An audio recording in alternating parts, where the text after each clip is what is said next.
Welcome to a preview of the VG Sports Virtual Clinic NCAA Football 12 spread offense. We're going to now take a look at the shotgun quads trio slot pivot. All right, we actually really like this play because of the fact that it has a pivot route in there. But let's go ahead and move on towards the defense and talk about what defense we're going to bring it up against.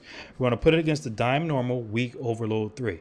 And again, we've been playing a lot of, zone blitzes so that we can kind of force a little bit of a delay in our reads because that's what our opponents are going to do. Let's go ahead and take a look at these routes real quick. We have our split end, which is on the left side of the field, running a post. We have our tight slot running a drag. We have our, our inside slot, which is the A receiver, running a pivot route.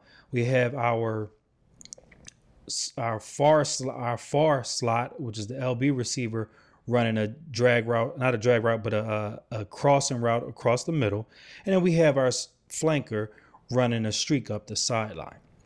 All right, so if you're looking at these routes, the pivot route is the one that should get open, which is the A receiver, because these other routes are actually pushing upfield, and that should leave something open for our receiver that's actually run on that pivot route. So we're going to look for the pivot route. We're going to look for the drag route by our tight end right here, and as primary routes for us to go to.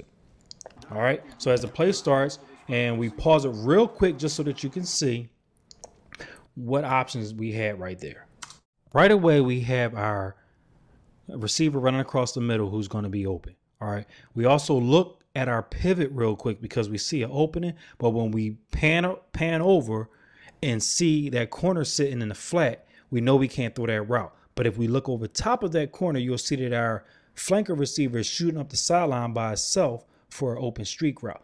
But there is a safety in that area as well, so we don't want to take that. We actually go ahead and we're just going to throw the ball to our receiver dragging across the middle just because it's the safest play. Now, when we're in this spread, you always want to take what the defense gives you. You don't have to try to worry about being fancy or cute about it. Just take what the defense gives you and keep moving the ball downfield. Are you looking to dominate, put up big scores, rack up huge yardage? Anything you want to know about the spread offense in NCAA 12, you can check out at www.ncaa12spread.com. This is Philly Ryan, and not only am I the author of the guide, but I'm also a user.